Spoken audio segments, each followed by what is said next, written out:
తండ్రి, సమాధానకర్తయకు అధిపతి అని అతనికి పేరు పెట్టబడును. హల్లెలూయా. ఈ మాటలు చదివితే దేవుడు ఏం చెప్తున్నాడంటే యేసు ప్రభువుకున్న క్వాలిటీస్ చెప్తున్నాడు ఆయన. హల్లెలూయా. ఏంటి ఆ క్వాలిటీస్ అంటే, ఆయన భుజం మీద రాజ్యభారం ఉండును. ఆయన భుజం మీద ఏముంటుందంట? రాజ్యభారము. అంటే he carries the burden of the Kingdom.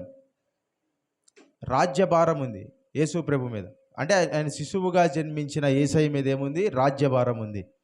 ఏంటి ఆ రాజ్యభారము అంటే, అది మనం చూసే ప్రభుత్వం కాదు అది. హల్లెలూయా. మనం చూసే ప్రభుత్వాలన్నీ ఎలా ఉంటాయంటే, ఎన్నేళ్ళు ఉంటాయి? మనం చూసే ప్రభుత్వాలు ఎన్నేళ్ళు ఉంటాయి? 5 సంవత్సరాలు ఉంటాయి. 5 సంవత్సరాల తర్వాత మరలా అదే ప్రభుత్వం రావాలి అంటే మరలా ఏమవ్వాలి? ఎలక్షన్స్లో మరలా ఆ ప్రభుత్వం గెలవాలి.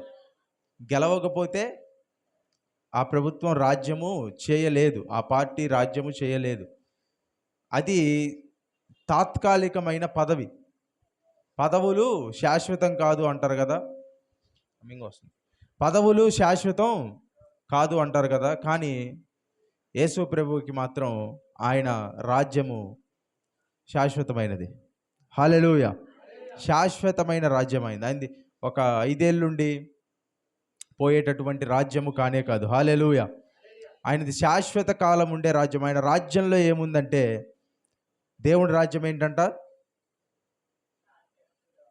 రోమా 14:17 చదవండి. రోమీలకు రాసిన పత్రిక 14వ అధ్యాయం 17వ వచనం. రోమీలకు రాసిన పత్రిక 14వ అధ్యాయము 17వ వచనము. చాలా లేటుగా తీస్తున్నారు, త్వరగా తీయాలి. దేవుని రాజ్యము పానమును భోజనమును కాదు, కానీ దేవుని రాజ్యం ఏంటంట? దేవుని రాజ్యం ఏం కాదు, ఏంటి? భోజనము పానము కాదు. అంటే తినటము తాగటము కాదు దేవుని రాజ్యం అంటే. ఏంటంట? తినటము త్రాగటం కాదు దేవుని రాజ్యం. మరేంటి దేవుని రాజ్యం? నీతియు సమాధానమును పరిశుద్ధాత్మ యందలి ఆనందమునై ఉన్నది. అంటే దేవుని రాజ్యం ఎలాగుందంట? నీతి, సమాధానం, పరిశుద్ధాత్మ యందలి ఆనందం. ఎవరైనా ఇలాంటి రాజ్యాన్ని పరిపాలిస్తారా? అంటే నీతి ఉంటుందా? నీతి ఉందా రాజ్యంలో? ఇప్పుడు జరిగే ప్రభుత్వాల్లో కానీ రాజ్యాల్లో కానీ నీతి కనపడుతుందా? మీరు ఆఫీస్కి వెళ్తే, గవర్నమెంట్ ఆఫీస్కి వెళ్తే అక్కడ మీరు ఏమి ఇవ్వాలి? కొన్నిసార్లు కొన్ని పరిస్థితుల్లో లంచం ఇవ్వాలి. అది అవినీతి. బ్రైబింగ్ అనేది ఏంటంటే అవినీతి. అది ఇంకా అక్కడ మాత్రమే కాదు, మీరు ఎక్కడికి వెళ్ళినా మీకు అణువణువున మీకు ఎక్కడో చోట ఏదో ఒకటి కనబడుతూనే ఉంటుంది. వాళ్ళు చెప్పొచ్చు, మా ప్రభుత్వము 100% అవినీతి నిరోధక ప్రభుత్వం. కానీ ఎక్కడో చోట ఏదో ఒకటి ఉంటూనే ఉంటుంది. ఎంత చేసినా, ఒకవేళ ముఖ్యమంత్రే ఎంత అవినీతి తీసేయాలని చూసినా అడుగు స్థాయిలో ఎక్కడో చోట ఖచ్చితంగా ఉంటుంది, అది తీసేయలేరు. కానీ దేవుని రాజ్యం ఎలాంటిదంటే నీతి సంబంధమైనది. హల్లెలూయా. అందులో నీతి తప్పితే ఇంకేమీ కనపడదు. నీతి, సమాధానం, పరిశుద్ధాత్మ యందలి ఆనందం. హల్లెలూయా. దేవుని రాజ్యము పరిశుద్ధాత్మలో ఆనందం, సమాధానం, పరిశుద్ధాత్మ యందలి ఆనందం. ఎంతమందికి ఆనందం ఉంది పరిశుద్ధాత్మ యందలి? ఎంతమందికి ఉంది ఆనందం? అందరికి ఉందా? ఎత్తటానికి మాత్రం చెయ్యెత్తారు కానీ మొహం ఆనందంగా కనపడట్లేదు. నిజంగా ఆనందంగా ఉందా మీకు? ఎంత ఆనందంగా ఉంది? ఎందుకు ఆనందంగా ఉంది చెప్పండి? యేసు ప్రభు జన్మించారు కాబట్టి. హల్లెలూయా. యేసు ప్రభు జన్మించినందుకు డిసెంబర్ 25 మాత్రమే ఆనందంగా ఉండటం కాదు, ప్రతిరోజు ఆనందంగా ఉండాలి. హల్లెలూయా. ప్రతిరోజు you need to remind yourself. మిమ్మల్ని మీరు తరచుగా మీరు చెప్పుకోవాలి. ఏమని? యేసయ్య జన్మించాడు అని చెప్పి మీరు బోధించుకోవాలి. హల్లెలూయా. ఆ రీతిగా మీరు ఆ పరిశుద్ధాత్మ యందలి ఆనందంలో ఉండాలి. భోజనము పానం కాదు దేవుని రాజ్యం. ఎందుకంటే అక్కడ ఆ అధ్యాయము ఆ సందర్భం వేరే. కానీ దేవుని రాజ్యము సాధారణమైన ఈ శరీర సంబంధమైన వస్తువులతో కాదు అది. హల్లెలూయా. ఇప్పుడు బయట బయట బయట ఏంటి, ఏదైనా భోజనము పానము చాలా ఇంపార్టెంట్ మనిషి జీవితంలో. మనిషి జీవితంలో ఇంపార్టెంట్ ఏంటంటే మూడు ఇంపార్టెంట్ ఏంటంటే ఫుడ్డు, క్లాత్స్, షెల్టర్.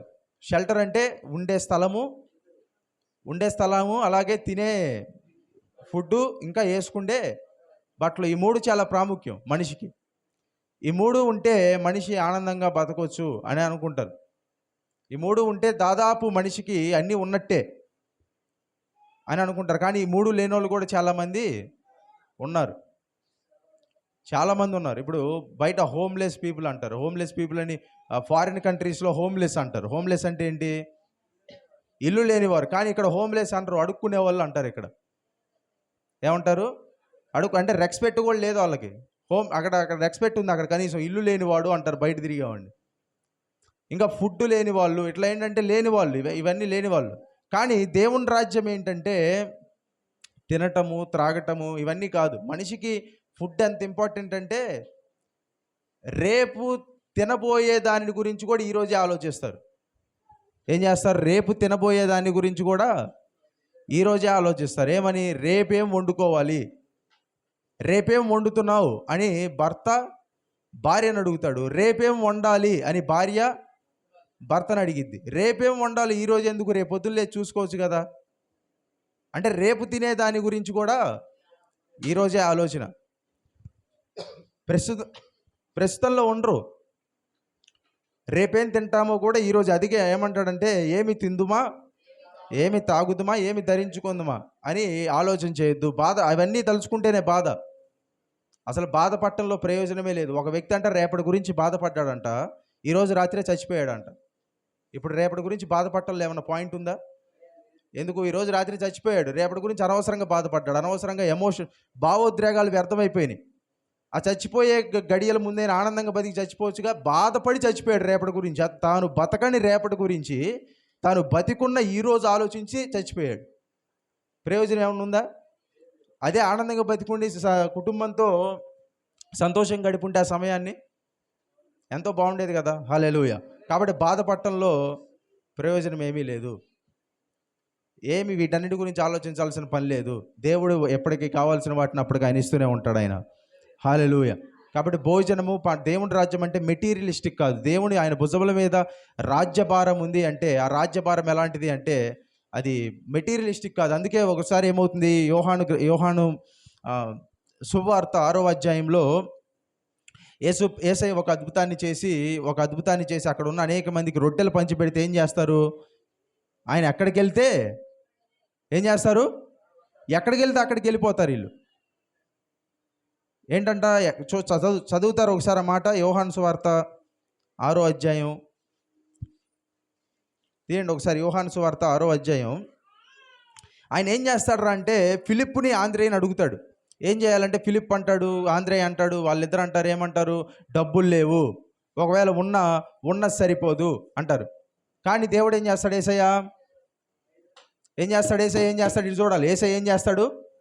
అద్భుతం చేసి అందరికీ పంచిపెడతాడు. పంచిపెట్టిన తర్వాత ఏమవుతుందంటే అక్కడ వారు ఏం చేస్తారంటే సాయంకాలం అయినప్పుడు ఆయన సముద్రం నొద్దకు వచ్చి దోణి ఎక్కి సముద్రపు అవతలకి వెళ్ళిపోతాడు.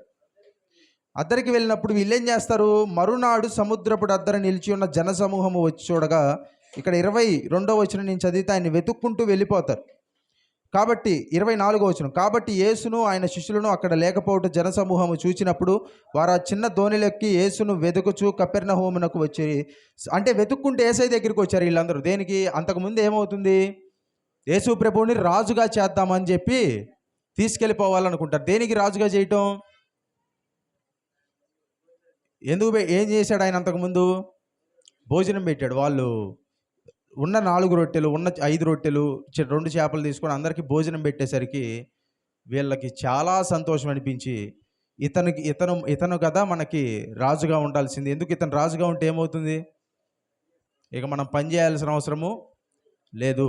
ఎవడొకడు రెండు చిన్న రొట్టెలు ఒక 2 చేపలు పట్టుకొస్తే దాన్నే చేస్తాడు. రోజు ఇంక రావటం, ఈయన దగ్గర తినటం, ఆయన ఏదన్నా చెబితే 4 మాటలు వెళ్ళిపోవటం. అందుకని రాజుగా చేయాలనుకుంటే ఆయన వెళ్ళిపోతాడు అక్కడి నుంచి. వెళ్ళిపోతే అప్పటికి వదిలిపెట్టరు, అప్పటికి వెతుక్కుంటూ వెళ్తారు. యేసును వెదకుచు 24వ వచనం, యేసును వెదకుచు కపెర్నహూమునకు వచ్చిరి. సముద్రపు టద్దరిని ఆయనను కనుగొని, బోధకుడా నీవెప్పుడు ఇక్కడికి వచ్చితివని అడుగుగా. అంటే ఇక్కడికి వచ్చి అడుగుతున్నారు, బోధకుడా నువ్వెప్పుడు ఇక్కడికి వచ్చావు, అసలు మాకు చెప్పకుండా ఎందుకు వచ్చావు, అసలు భలే అద్భుతం చేసావు నువ్వు, మాకు చెప్పకుండా ఎందుకు వచ్చావు ఇక్కడికి, మా దగ్గర కదా నువ్వు ఉండాల్సింది అని అడిగితే యేసయ్య ఏమంటాడు, యేసు మీరు సూచనలను చూచుట వలన కాదు కానీ రొట్టెలు భుజించి తృప్తి పొందుట వలనే నన్ను వెతుకుచున్నారని మీతో నిశ్చయంగా. అంటే వీళ్ళు ఎందుకు వెతుకుతున్నారంట, ఎందుకు వెతుకుతున్నారంటే యేసయ్యని, అంతకుముందు రొట్టెలు తిని బాగా తృప్తి పడ్డారు కదా, ఇప్పుడు కూడా అలా జరుగుతుందేమో, ఇక నుంచి ఆయన దగ్గర తినొచ్చు అని చెప్పి వెతుకుతున్నారంట. అంటే వీళ్ళు సముద్రాన్ని మరీ దాటి వచ్చేసారు. ఏంటి, భోజనం ఇచ్చే ఆయన్ని చూస్తే సముద్రాలను కూడా దాటి వచ్చారు ఆయన కనుగొనటానికి. అంటే అంత ఇంపార్టెంట్ అనమాట మనిషి జీవితంలో భోజనం. ఇప్పుడు ఎక్కడికన్నా పెళ్ళికి వెళ్ళినప్పుడు కూడా పెళ్ళి ఎలా జరిగింది అంటే భోజనం బాగుందని చెబుతారు ముందు. అంటే భోజనం బాగోపోతే పెళ్ళి బాగాలేనట్ట, అంటే పెళ్ళి సరిగ్గా జరగనట్ట భోజనం బాగోపోతే. పెళ్ళిలో అంటే పెళ్ళిలో భోజనం హైలైట్ అయితే పెళ్ళి మొత్తం బ్రహ్మాండంగా ఉందంటారు. అదే పెళ్ళి ఎంత బాగా జరిగినా భోజనం బాగాలేకపోతే చేశారులే పెళ్ళి అంటారా? వాళ్ళు చేసుకున్నారు సంతోషంగా, అంటే వాళ్ళకి కావాలి, వాళ్ళ సంతోషానికి వాళ్ళు చేసుకున్నారు. కానీ మనుషులకి ఏం కావాలి, అక్కడికి వెళ్ళిన వాళ్ళకి భోజనం కావాలా, భోజనం బాగుండాలా, ఐటమ్స్ బాగుండాలా, ఐటమ్స్లో వేసే ఆ మోతాదు, ఉప్పు కారం ఇవన్నీ, మళ్ళీ అందులో కూడా రకాలు, ఇవన్నీ బాగుండాలి. అంటే మనిషికి ఏది ఇంపార్టెంట్ అయిపోయిందంటే భోజనం. కానీ దేవుని రాజ్యం ఎలాంటిదంట, భోజనము పానము కాదు. ఆయన భుజముల మీద ఏముంది, రాజ్యభారం ఉంది. ఆ రాజ్యభారం ఎలాంటిదంటే నీతి, సమాధానం, పరిశుద్ధాత్మ యందలి ఆనందము. హల్లెలూయా. ఇంకేముంది ఆయనకి, ఆయన భుజము మీద రాజ్యభారం ఉండును,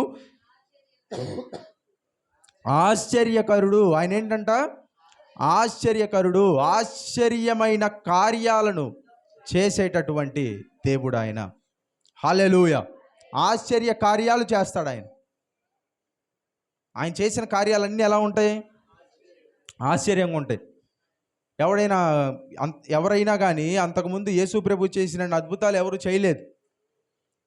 యేసు ప్రభు చేసిన కార్యాలన్నీ రాయటానికి పుస్తకాలు కూడా సరిపోవంటారు. హల్లెలూయా. అన్ని ఆశ్చర్యాలు చేశాడు ఆయన. గుడ్డి వాళ్ళకి కన్నులు ఇవ్వటము, నలిగిన వాళ్ళకి విడిపించటము, చెరసాల్లో ఉన్నవారిని, బంధకాల్లో ఉన్నవారిని విడిపించటము, ఇవన్నీ యేసు ప్రభు చేసిన ఆశ్చర్య కార్యాలు. అవి చేయటానికి ఆయన పుట్టాడు. హల్లెలూయా. అవి చేయటానికే యేసు ప్రభు జన్మించాడు అని చూడండి. ఆశ్చర్య కార్యాలు మన జీవితంలో కూడా జరగాలి. ఆమేన్. ఆశ్చర్యము అంటే ఏంటి, మీరు ఎప్పుడు ఆశ్చర్యపోతారు,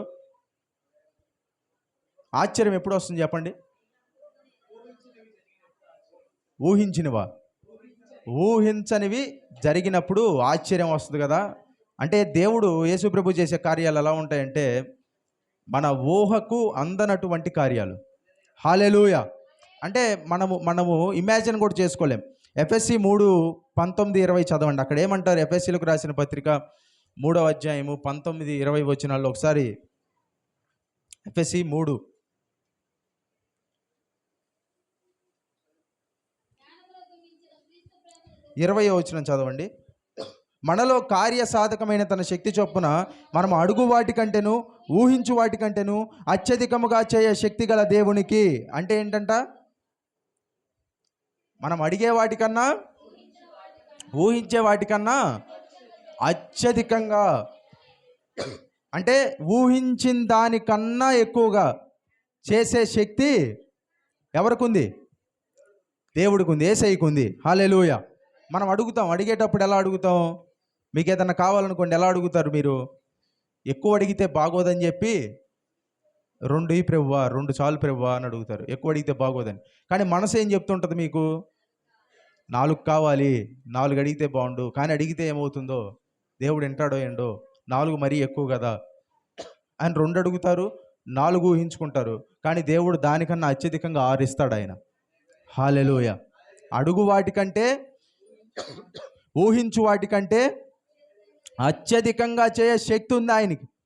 అంటే నువ్వు అడిగినంతే చేసే శక్తి కాదు, ఊహించినంతే చేసే శక్తి కాదు, అడిగిన దానికన్నా, ఊహించిన దానికన్నా ఇంకా ఎక్కువగా చేసే శక్తి దేవుడికి ఉంది. అట్లా చేస్తాడంట ఆయన. హల్లెలూయా. కాబట్టి ఏంటంటే దేవుడు చెప్తున్న మాట, ఆయన ఆశ్చర్యకరుడు, ఆశ్చర్య కార్యాలను చేసేటటువంటి దేవుడు. అనేక మందికి ఆయన ఏం చేశాడంటే, గుడ్డివారి కన్నులు తెరిచాడు, కుంటివారిని నడిపించాడు, మూగవారిని మాట్లాడేటట్టు చేశాడు, చెవిటివారు విన్నారు. ఇంకా అనేక రోగాలు ఆయన దగ్గరికి తీసుకొని వచ్చినప్పుడు యేసు ప్రభు సన్నిధిలో స్వస్థపడ్డారు. హల్లెలూయా. ఆయన సన్నిధిలో జీవమే ఉంది కానీ మరణం లేదు. హల్లెలూయా. ఓన్లీ జీవమే. ఆయన చూస్తూ ఉండగా ఏ వ్యక్తి చచ్చిపోలేదు బైబిల్లో. అంటే ఇప్పుడు మన పరిసరాల్లో మనం చూస్తూ ఉన్న ఎవరైనా మీరు మీ పరిసరాల్లో జనాలు ఎవరైనా చనిపోయారా? ఎవరైనా అంటే మీరు చూస్తూ ఉండగా చనిపోయిన సంఘటనలు ఉన్నాయా? ఉంటాయి కదా మన జీవితాల్లో. కానీ యేసు ప్రభు అక్కడ ఉండగా, ఆయన చూస్తూ ఉండగా, ఆయన కంటెదురు ఎవరు చనిపోలే. ఒకవేళ ఆయన సమాధి కార్యక్రమానికి వెళ్ళలేదు, ఒకవేళ వెళ్ళినా ఇంకా అది సమాధి కార్యక్రమమే కాదు. ఎందుకంటే అక్కడ ఉన్న శవాన్ని కూడా ఆయన లేపుతాడు కాబట్టి. ఆయన వెళ్ళిన సమాధి కార్యక్రమం ఒకటే, ఏంటిది? లాజరుది. సమాధి కార్యక్రమం కూడా కాదు, సమాధి అయిపోయింది. కానీ ఆయన వెళ్తే అక్కడ ఏమవుతుందంటే, అక్కడ మరణానికి అక్కడ ఆస్కారం లేదు. ఆయన వెళ్ళాడా, అక్కడ మరణం ఉండకూడదు. ఇంకా అక్కడ ఆయన ఆ సమాధి కార్యక్రమాలకు వెళ్ళడు, వెళ్ళినా అది ఇంకా సమాధి కార్యక్రమమే కాదు. ఎందుకంటే ఆ శవాన్ని కూడా, ఆ మృతతుల్యమైన దేహాన్ని కూడా ఆయన లేపుతాడు కాబట్టి. హల్లెలూయా. కాబట్టి ఆయన సన్నిధిలో ఏముంటుందంటే జీవమే ఉంటుంది, మరణానికి తావు లేదు, మరణానికి ఆస్కారమే లేదు. హల్లెలూయా. కాబట్టి ఆయన ఆశ్చర్యకరుడు. ఆయన ఈ హిమ్సెల్ఫ్, లైక్ ఆయన చేసే పని ఆశ్చర్యం కాదు, ఆయన ఆశ్చర్యకరుడు. హల్లెలూయా. అంటే చాలా ఎట్లా అవుతుంది? ఆయన ఆశ్చర్యకార్యాలు చేస్తాడు కాదు, ఆశ్చర్యకార్యాలు చేస్తాడు కాదు, ఆయనే ఆశ్చర్యకరుడు. ఆయన రక్షణ చేస్తాడు కాదు, రక్షణ ఇస్తాడు కాదు, ఆయనే రక్షకుడు. ఈ హిమ్సెల్ఫ్ ఈజ్ సేవియర్. ఇంకేమన్నాడు? ఆశ్చర్యకరుడు, ఆలోచనకర్త. ఏం చేస్తారంట ఆయన? ఆలోచన. చాలామందికి ఆలోచనలు కావాలి, అలాంటి వారికి ఆయన ఏం చేస్తాడంట? కౌన్సిలర్ అంటాడు. అంటే ఏం చేస్తాడు? కౌన్సిలర్ ఏం చేస్తాడు? ఆలోచనలు ఇస్తాడు. హల్లెలూయా. మన జీవితంలో మంచి కార్యాలు జరగటానికి మంచి మంచి ఆలోచనలు చెప్తారు. యేసయ్య కూడా ఏం చేస్తాడంటే, మనం తీసుకునే ఆలోచన మనం ఎక్కడికి వెళ్తామనే దాని మీద ఆధారపడి ఉంటుంది. మనం తీసుకునే ఆలోచన మనం ఎక్కడికి వెళ్తాము అనే దాని మీద ఆధారపడు. మీరు చిన్నగా ఒక్క తప్పు నిర్ణయం తీసుకుంటే అది మిమ్మల్ని ఎక్కడికో తీసుకెళ్ళిపోతుంది. ఇప్పుడు సముద్రంలో వెళ్ళే పడవ 1 డిగ్రీ అంటే 1 డిగ్రీ ఇటు తిరిగినా ఏమవుతుందో తెలుసా? అది వెళ్ళే కొద్దీ ఏమవుతుంది? వెళ్ళాల్సిన ఇప్పుడు సముద్రంలో ఇలా వెళ్తుంది ఒక పడవ, ఒక నావ. ఇట్లా వెళ్తుంటే ఇట్లానే వెళ్ళాలి. కొంచెం ఇట్లా టర్న్ అయింది, కొంచెమే టర్న్ అయింది, ఇట్లా మొత్తం ఏం తిరిగిపోవాలా, కొంచెం ఇట్లా టర్న్ అయింది. ఇప్పుడు వెళ్ళే కొద్దీ ఏమవుతుంది? వెళ్ళాల్సిన గమ్యానికి దూరం ఇటు పెరిగిపోతుంది కదా. అట్లాగే జీవితంలో కూడా తప్పుడు ఆలోచన, తప్పుడు నిర్ణయం తీసుకుంటే, సరైన ఆలోచన తీసుకోకుండా కొంచెం టర్న్ అయితే మీరు ఎట్లా వెళ్ళాల్సిన వాళ్ళు ఏమవుతారు? వెళ్ళే కొద్దీ ఎక్కడికో వెళ్ళిపోతారు. అంటే మీ గమ్యానికి మీరు వెళ్ళరు, వేరే ఎక్కడికో మీరు వెళ్ళకూడని ప్రదేశానికి మీరు వెళ్ళిపోతారు. కాబట్టి మీకు ఏం కావాలంటే, మీ జీవితంలో డైరెక్షన్ అనేది కావాలి, ఆలోచన అనేది కావాలి. ఇప్పుడు యేసయ్య పేరేంటి ఇక్కడ? ఆలోచనకర్త. ఆయన ఏం చెప్తాడంట? ఆలోచన చెప్తాడంట ఆయన. హల్లెలూయా. అంటే ఎలాగ మీరు జీవితంలో ముందుకు వెళ్ళాలి, ఎక్కడ మీరు పక్కకి తిరగకూడదు, ఎక్కడ మీరు సరైన మార్గంలో వెళ్ళాలి అని ప్రతిరోజు ఏం చేస్తాడంటే ఆయన ఆలోచన చెబుతూ ఉంటాడంట. హల్లెలూయా. మీరు చివరికి వెళ్ళిపోయిన తర్వాత అక్కడ బాధపడి ప్రయోజనం లేదు. ఉద్దేశాన్ని తప్పిపోయిన తర్వాత అక్కడ బాధపడి ప్రయోజనం లేదు. మనం పైకి ఎక్కాలి అనుకున్నప్పుడే మనం నిచ్చెన దేనికి వేయాలి? సరైన ప్రదేశానికే వేయాలి. ఇప్పుడు నిచ్చెనేసి వేరే ఎక్కడికో ఎక్కేసి మళ్ళీ అక్కడి నుంచి మళ్ళీ దిగి అంత ప్రయాస ఇది. మనం వెళ్ళేటప్పుడు ఏం చేయాలి? మనం ఎట్లా వెళ్తున్నామో, ఎక్కడికి వెళ్తున్నాం, మనకి తెలిసి ఉండాలి. దేవుడు నడిపిస్తాడు. మనకు కొన్నిసార్లు తెలియపోయినా అడుగడుగులో దేవుడు నడిపిస్తాడు. కానీ మనం తెలుసుకోవడానికి మనం కూడా ప్రయత్నం చేయాలి. హల్లెలూయా. మనము అట్లాగేంటంటే పర్పస్, ఉద్దేశం అనేది తప్పిపోతుంది. ఒక ఇద్దరు వ్యక్తులు ఒక పెద్ద మిషన్ని, అంటే ఒక పెద్ద మిషన్ని తీసుకొని 10th ఫ్లోర్కి వెళ్ళాలంట. 10th ఫ్లోర్కి వెళ్ళాలంటే లిఫ్ట్ కూడా లేదు. వాళ్ళు పట్టుకొని ఎక్కుతున్నారు 9వ ఫ్లోర్ దాకా వెళ్ళారు. వెళ్తే ఒక వ్యక్తి అన్నాడంట, నీకు ఇప్పుడు ఒక శుభవార్త చెబుతాను, ఒక చెడు వార్త చెబుతాను అన్నాడంట. ఏంటంటే శుభవార్త ఏంటంటే మనం 9వ ఫ్లోర్కి వచ్చాం. చెడు వార్త ఏంటంటే మనం తప్పుడు, అంటే వేరే బిల్డింగ్ ఎక్కాం, ఎక్కాల్సిన బిల్డింగ్ కాకుండా వేరేది ఎక్కాం అన్నాడంట. ఇప్పుడు ఏం చేయాలి వాళ్ళు? మరలా దాన్ని పట్టుకొని, దాన్ని అంత బరువును పట్టుకొని అక్కడ దాకా ఎక్కిన వాళ్ళు మళ్ళీ దిగి మళ్ళీ ఇంకొక బిల్డింగ్ వెళ్ళి మళ్ళీ ఇంకో 10th ఫ్లోర్ ఎక్కాలి. ఎంత కష్టం అది! అంటే ఎక్కే ముందే మీకేం తెలియాలి? మీరు ఏది ఎక్కుతున్నారు, మీరు ఎటు వెళ్తున్నారు, ఇవన్నీ తెలియాలి. ఇవన్నీ తెలియాలంటే మీకేం కావాలి? ఆలోచన కావాలి. ఇప్పుడు యేసు ప్రభు పేరేంటంటే ఆలోచనకర్త. ఆయన మీకు సరైన ఆలోచన చెప్తాడు. ఏం చేయాలి, ఏం తీసుకోవాలి, ఎట్లా వెళ్ళాలి, ఇవన్నీ ఆయన ఆలోచనలు చెబుతాడు ఆయన. హల్లెలూయా. అందుకే ఆయన జన్మించాడు. ఆలోచనకర్త. నెక్స్ట్ ఏంటి? బలవంతుడైన దేవుడు. ఆయన ఏంటంట? బలవంతుడు ఆయన. హల్లెలూయా.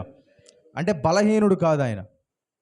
అంటే ఇప్పుడు ఆయన శిశువుగా జన్మించాడు కాబట్టి ఆయన బలహీనుడు అని అనుకుంటారేమో, కానీ ఆయన బలవంతుడు. ఎంత బలవంతుడు అంటే ఆయన ఈ లోకంలో ఉన్నప్పుడు ఆయన బలాన్ని దేనికి ఉపయోగించాలో దానికి ఉపయోగించాడు. చాలామంది బలాన్ని వేరు వాటికి ఉపయోగిస్తారు. ఆయన ఏమంటాడంటే, ఆయన పట్టుకోవడానికి వచ్చినప్పుడు కూడా ఆయన ఏమంటాడు? యేసు ఎవరు అంటే ఆయన ఏమంటాడు?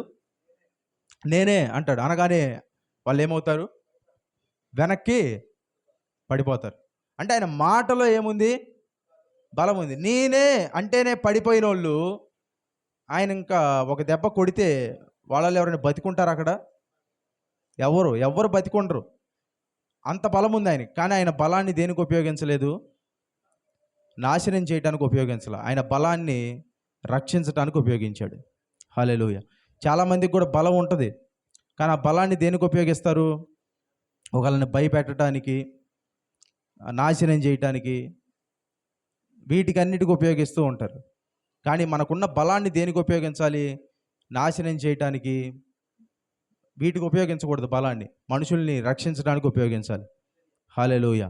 కొంతమందికి ఉన్న బలాన్ని అంతటిని బలాన్ని చూపించి ప్రజల్ని భయపెట్టాలి అనుకునే వాళ్ళు చాలామంది. ఇంకా రకరకాలైన బలాన్ని పొందుకొని ఇంకా అనేక రకాలైన ప్రదేశాలకు వెళ్ళి అనేక రకాలైన విద్యలు, అంటే ఈ రకరకాలైన విద్యలు నేర్చుకొని ఇట్లా చేసేవాళ్ళు చాలామంది. కానీ ఇవన్నీ నేర్చుకోవటానికి, ఇవన్నీ చేయటానికి ట్రైనింగ్ కావాలేమో, కానీ వీటికన్నా ఎక్కువ ట్రైనింగ్ దేనికి కావాలో తెలుసా? రక్షించడానికి కావాలి. అంటే ఒక మనిషిని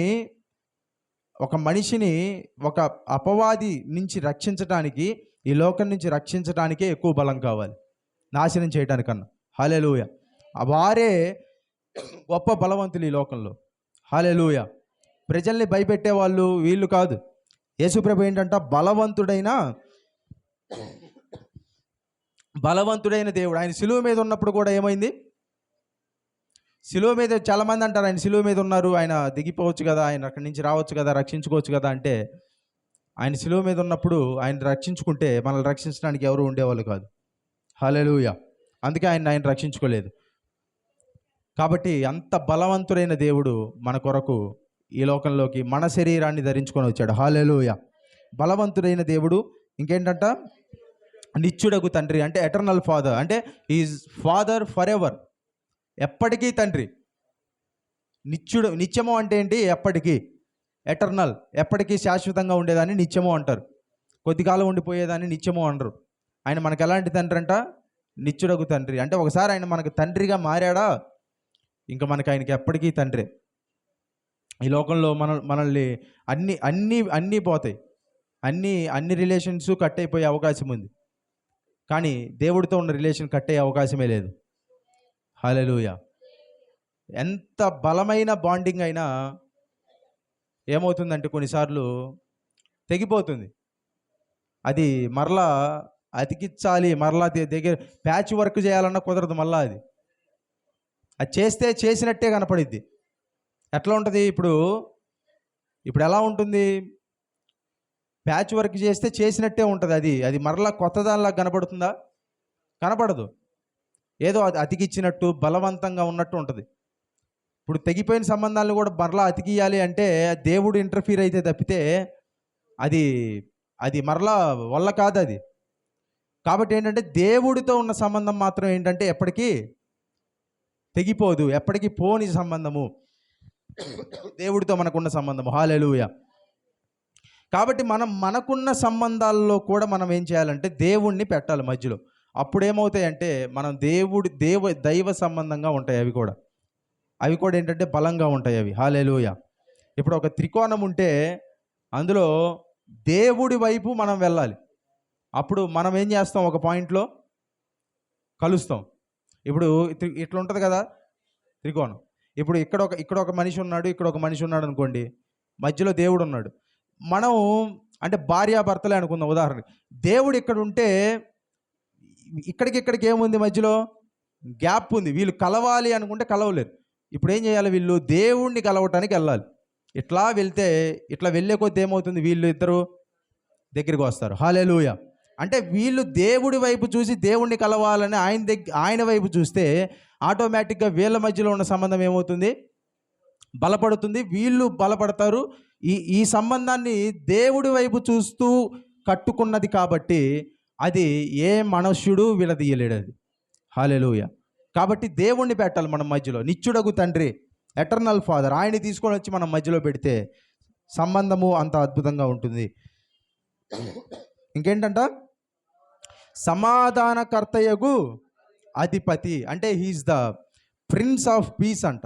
అంటే ప్రిన్స్ ఆఫ్ పీస్, సమాధానానికే అధిపతి ఆయన.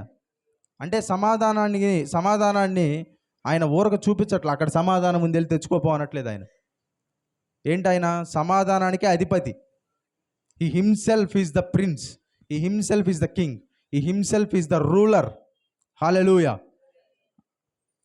ఇప్పుడు యేసు ప్రభు ఎంత సమాధానం అంటే అంత సమాధానంగా ఈ ప్రపంచంలో ఎవ్వరూ ఉండలేరు. ఎంతమందికి సమాధానం కావాలి చెప్పండి? హల్లెలూయా. ఎంతమందికి సమాధానం కావాలి ఈ క్రిస్మస్ సందర్భంగా? హల్లెలూయా. దేవుడికి బిగ్గరగా స్తోత్రం చెబుతారా? హల్లెలూయా. సమాధానం అంటే చూడండి, ప్రతీది మీకు మనుషులతో మధ్య ఉన్న సమాధానమైనా, దేవుడి మధ్య ఉన్న సమాధానమైనా, మీకున్న సమాధానమైనా అదేమవుతుంది? మీకు సమాధానంగా ఉంటేనే మీరు మనుషులతో బాగా ఉండగలరు. మీకు సమాధానం ఉంటేనే. మనుషులతో విచిత్రంగా ప్రవర్తించే వాళ్ళు కొంతమంది ఉంటారు. వాళ్ళు అట్లా ఎందుకు ప్రవర్తిస్తారంటే వాళ్ళల్లో వాళ్ళకే సమాధానం ఉండదు. వాళ్ళకే సమాధానం ఉండదు. అది ఎదుటివాడి తప్పు కాదు, వాళ్ళల్లో వాళ్ళకున్న తప్పు అది. మనం చూస్తే చాలామంది చాలా ఇసుగ్గా, చిరాగ్గా ఉంటారు, కోపంగా ఉంటారు. దాని అర్థం ఏంటి? మీలో తప్పు ఉందని కాదు, వాళ్ళల్లో వాళ్ళకే ఇంటర్నల్గా ఏదో సమస్య ఉంది. ఏదో ఒక సమస్యతో వాళ్ళు బాధపడుతున్నారు. అది ఎక్కడ చూపించాలో వాళ్ళకి అర్థం కాక చూపించకూడని చోట వాళ్ళు ఏం చేస్తున్నారు? చూపిస్తున్నారని అర్థం. చాలామంది చూడండి, చాలామంది కోపాన్ని ఎవరి మీద వస్తే వాళ్ళ మీద చూపిరు. ఒకళ్ళ మీద వస్తే ఇంకోళ్ళ మీద చూపిస్తారు. ఎందుకంటే ఇప్పుడు కొంతమంది ఉంటారు, ఇంట్లో ఉన్నారనుకోండి, ఇంట్లో ఉంటే కొంతమంది ఇంట్లో వాళ్ళ మీద కోపం చూపించలేరు, ఇంట్లో వాళ్ళ మీద చూపించడానికి భయం. వాళ్ళు ఏం చేస్తారు? బయట పని చేసుకునేటప్పుడు, ఉదాహరణకి ఎవరైనా గవర్నమెంట్ ఆఫీసుల్లో పనిచేసేవాళ్ళు, డాక్టర్లుగా పనిచేసేవాళ్ళు, ఇంకా రకరకాలైన వృత్తుల్లో ఉన్నవాళ్ళు, అంటే జనాలకి సంబంధించి జనాలను ఎక్కువ కలిసేవాళ్ళు కొంతమంది ఎలా ఉంటారంటే విసుగ్గా సమాధానం చెప్పటం. అంటే రెండోసారి మనం ఏదన్నా తిరిగి అడిగినా కానీ వాళ్ళు ఎట్లాగంటే సరిగ్గా ప్రతిస్పందించరు, కోపంగా మాట్లాడతారు. ఎందుకంటే ఇంట్లో పాపం భార్య మీద చూపిలేరు కాబట్టి. వీళ్ళు వచ్చి ఏం చేస్తారు? బయట ఉన్న ప్రజల మీద చూపిస్తారు. ఇంకొంతమంది ఏం చేస్తారు? బయట ఉన్న ప్రజల మీద కోపాన్ని తీసుకొని వచ్చి ఇంట్లో భార్య మీద చూపిస్తారు. అంటే ఇంట్లో చూపినోడేనేమో బయట చూపిస్తాడు, బయట చూపిలేనోడేమో ఇంట్లో చూపిస్తాడు. ఈ కోపం వాస్తవానికి ఏం మీద వచ్చింది కాదు, బయట ఎవడో ఏదో అంటే వాడిని తిరిగి అనలేక ఇంటికి వచ్చి ఏం మీద చూపిస్తారు. బయట చూపించేవాడు వాడి మీద చూపిట్లా. ఇంట్లో ఏదో అంటే తిరిగి ఆమె ఏమన్నా అంటే ఆమె ఏమన్నా అనిద్దేమో, లేకపోతే కొట్టిద్దేమో అని బయటికి వెళ్ళి వాడి మీద చూపిస్తాడు. అంటే వీళ్ళ సమస్య ఏంటి? మనుషుల సమస్య కాదు, వీళ్ళల్లో వీళ్ళకున్న కోపమే, సమాధానం లేదు. కాబట్టి ఏమవుతుందంటే ఈ సమాధానం అనేది లేదు. కానీ యేసుప్రభు ఎలా ఉంటాడు తెలుసా? ఆయన సమాధానకర్తయగు అధిపతి. ఆయన ఎల్లప్పుడూ సమాధానంగా ఉంటాడు ఆయన. హల్లెలూయా. ఎప్పుడు ఆయన రష్షింగ్ అనేది ఉండదు. అంటే త్వరగా రష్ అవుదాం, త్వరగా చేసేద్దాం, ముగిద్దాం, అయిపోగొట్టేద్దాం, వెళ్ళిపోదాం, ఇట్లా ఏమి ఉండదు. మార్కు సువార్తలో చూస్తే 1వ అధ్యాయం మార్కు సువార్తలో మీరు చూస్తే ఉన్న అధ్యాయాలన్నీ ఆయన ఎట్లా ఉంటాడంటే చాలా బిజీగా ఉంటాడు. మార్కు సువార్తలో ఎన్ని అధ్యాయాలు ఉన్నాయి? 16. ఎన్ని ఉన్నాయి? డౌట్ వచ్చిందా? 16 అనేసరికి 16 ఉన్నాయి. తీసి చూస్తున్నారు అంటే నిజమేనా నేను చెప్పిందని తీసి చూస్తున్నారు. 16 ఉన్నాయి. 16 అధ్యాయాలు చూడండి. ఉన్న సువార్తలన్నిట్లో తక్కువ అధ్యాయాలు ఉన్న సువార్త ఏది? మార్కు సువార్తనే. మత్తయి సువార్తలు ఎన్ని అధ్యాయాలు ఉన్నాయి? 28. లూకా సువార్తలో 24, మార్కులో 16, యోహాన్లో 21. తెలీదా? ఫిలోమోను పత్రిక 2వ అధ్యాయం తీయండి ఒకసారి. బైబిల్ తీస్తున్నారు చాలామంది. ఫిలోమోను పత్రికలో 2వ అధ్యాయం లేదు. ఫిలోమోను పత్రికలో ఏంటి? 1 అధ్యాయం. అంటే ఏంటి మనకు తెలియదు. కాబట్టి ఏంటంటే మార్కు సువార్తలో 16 అధ్యాయాలే ఉంటాయి. 16 అధ్యాయాలు ఎలా ఉంటాయంటే యేసుప్రభు ఎలా ఉంటాడంటే చాలా బిజీగా ఉంటాడు. అంటే చూడండి, మత్తయి సువార్తలో యేసుప్రభు జననం గురించి ఉందా లేదా? మత్తయి సువార్తలో జ్ఞానులు వస్తారు, యూదుల రాజుగా పుట్టినవాడు ఎక్కడా అని అడుగుతారు. లూకా సువార్తలో యేసుప్రభు జననం గురించి ఉందా? ఉంది. యోహాను సువార్తలో ఉందా? యోహాను సువార్తలో డైరెక్ట్గా లేకపోయినా స్టార్టింగ్లోనే ఏమంటాడు? ఆది యందు వాక్యం ఉండెను, వాక్యము దేవుని యొద్ద ఉండెను, వాక్యమే దేవుడై ఉండెను అని చెప్పి అధ్యాయం మీరు కిందకి చదువుకుంటూ వస్తే ఏమంటాడంటే ఆయన కృపా సత్య సంపూర్ణుడిగా మన మధ్యకు వచ్చాడు అంటాడు. అంటే ఎట్లాగైనా ఆయన జననాన్ని గురించి, ఆయన ఈ లోకంలోకి వచ్చిన తీరును గురించి ఉంది. కానీ మార్కు సువార్తలో మీరు మొదటి అధ్యాయం చదివితే స్టార్టింగ్ ఏముంటుంది చదవండి. మార్కు సువార్త స్టార్టింగ్లోనే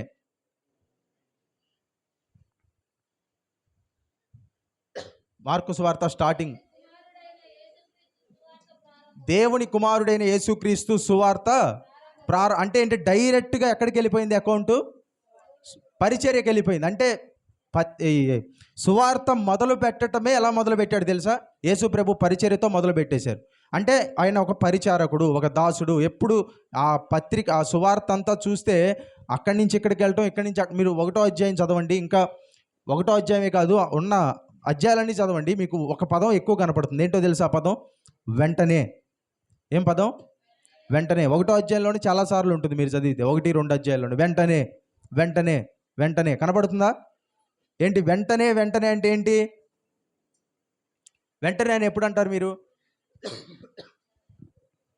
వెంటనే ఆయన ఏం చేస్తాడో తెలుసా? అక్కడి నుంచి ఇక్కడికి వెళ్ళటం, స్వస్థపరచడం, మరలా అక్కడి నుంచి ప్రయాణం చేయటం. అంటే మొత్తం వెంటనే ఆయన పరిచర్య అంటే చాలా బిజీగా తిరుగుతున్నట్టు చూపిస్తారు.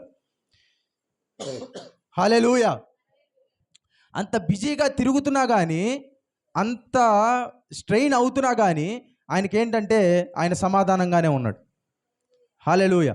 మార్కు సువార్త 4వ అధ్యాయము చివరి వచనాల్లోకి వచ్చి చూస్తే శిష్యులు ఏం చేస్తారంటే పడవలో వెళ్ళేటప్పుడు యేసు ప్రభు వాళ్ళకి చెప్తాడు. ఏం చెప్తాడు? మనము అద్దరికి పోదాము. అద్దరికి పోదాం అంటే ఎక్కడికి? ఇక్కడ అవతలకి వెళ్తామని చెప్పి చెబుతాడు. చెప్పినప్పుడు మధ్యలో ఏమొస్తుంది? తుఫాను వచ్చినప్పుడు శిష్యులు ఏం జ్ఞాపకం పెట్టుకోవాలి? యేసు ప్రభు ముందేం చెప్పాడు? అద్దరికి పోదామని చెప్పాడు. అంటే ఇప్పుడు యేసు ప్రభు చెప్పిన మాట ప్రకారం ఎక్కడికి వెళ్ళాలి వీళ్ళు? అద్దరికి పోవాలి. కానీ వీళ్ళకి ఏమైందంటే భయం పట్టుకుంది. ఏమని? తుఫాను వచ్చింది, చచ్చిపోతామేమో. కానీ వీళ్ళకి ఈ మాట గుర్తుంటే, ఏ మాట? అద్దరికి పోదామని చెప్పిన మాట గుర్తుంటే తుఫాను వచ్చినా వీళ్ళు ఏమనుకుంటారు చెప్పండి? యేసు ప్రభు చెప్పాడు కదా, ఏమని? అద్దరికి వెళ్దామని. అంటే ఈ తుఫాను ఖచ్చితంగా ఆగిపోతుంది, ఈ తుఫాను మనల్ని చంపదు అని ఉంటుంది. కానీ వాళ్ళకి అది గుర్తుండదు. ఏం చేస్తారు వాళ్ళు? చదవండి ఒకసారి.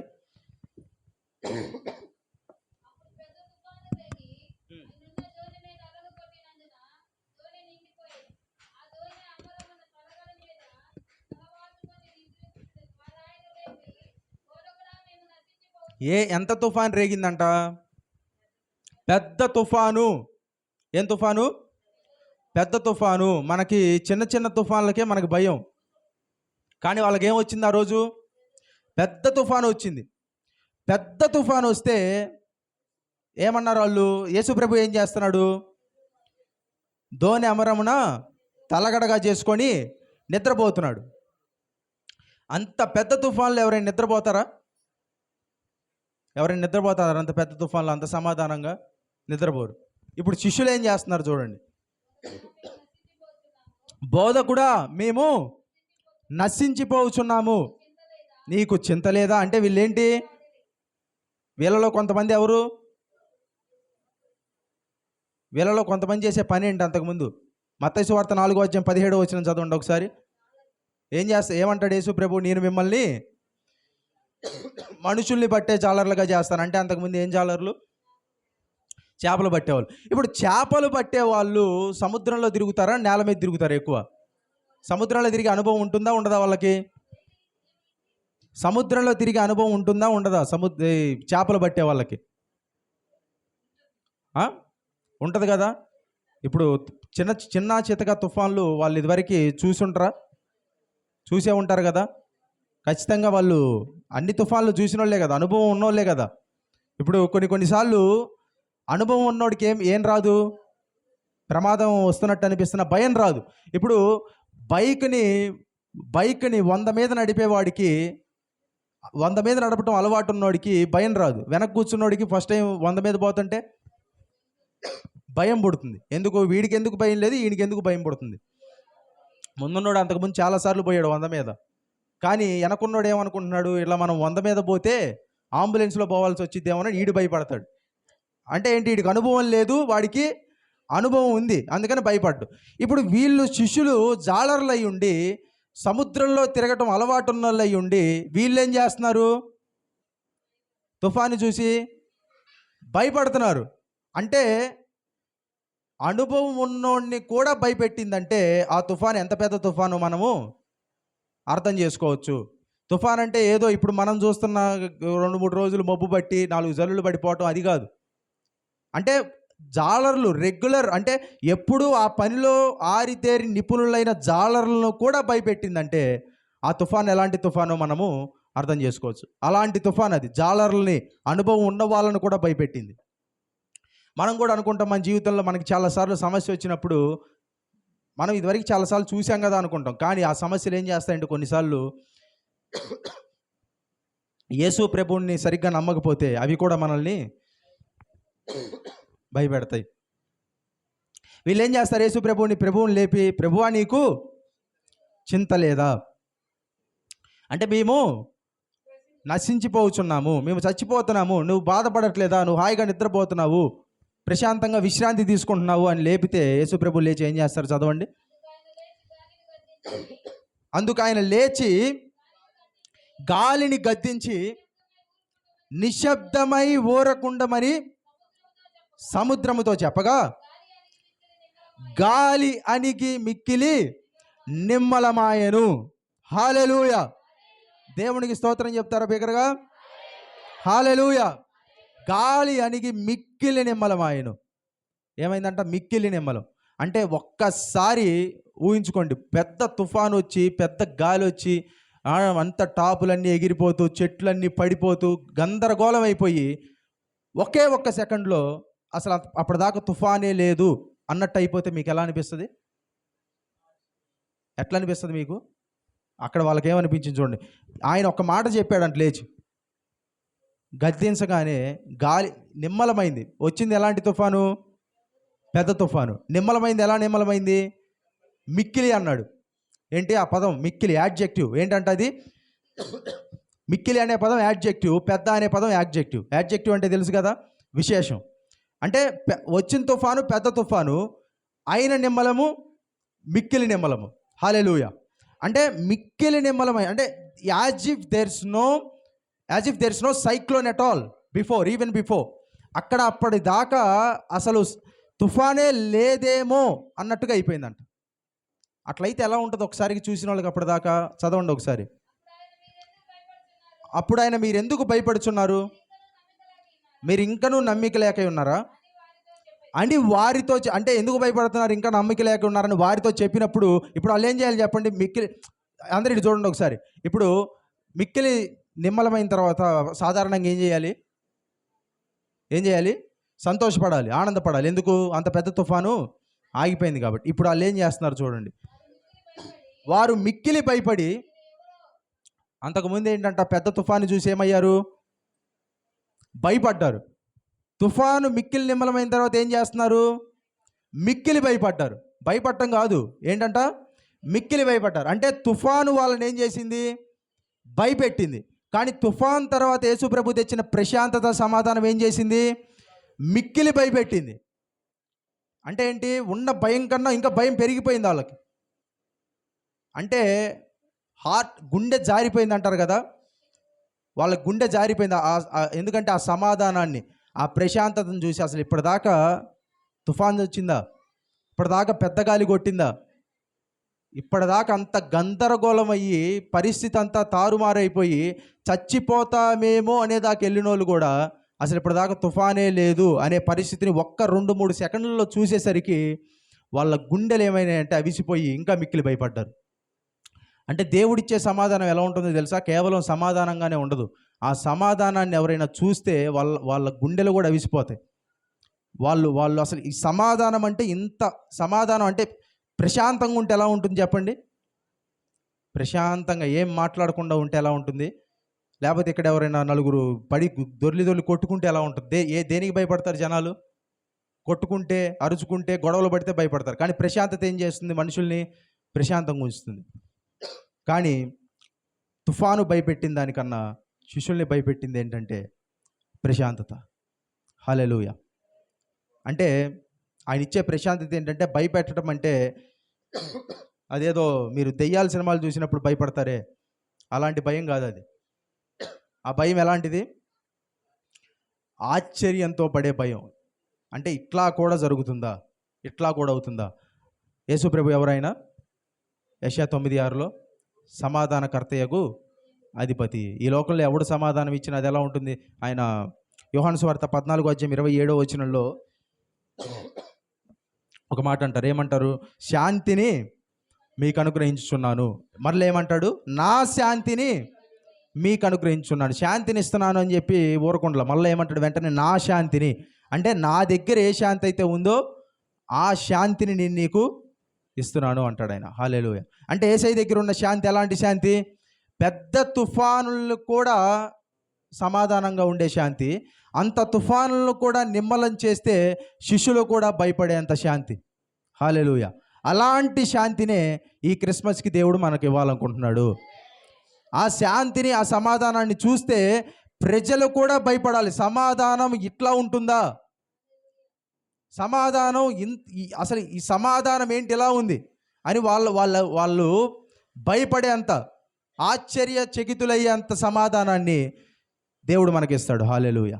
కాబట్టి ఆయన ఎవరు? సమాధానకర్తయగు అధిపతి. ఆయన భుజముల మీద రాజ్యభారం ఉంది. ఆశ్చర్యకరుడు, ఆలోచనకర్త, ఇంకేంటంట? నిత్యుడగు తండ్రి, బలవంతుడగు దేవుడు, సమాధానకర్తయగు అధిపతి అని ఆయనకు పేరు పెట్టబడిను. హల్లెలూయా. ఆయనకున్న పేర్లు ఇవన్నీ. ఆ పేర్లన్నీ ఈ క్రిస్మస్కి మీ జీవితంలో నెరవేరును గాక. ఆమేన్.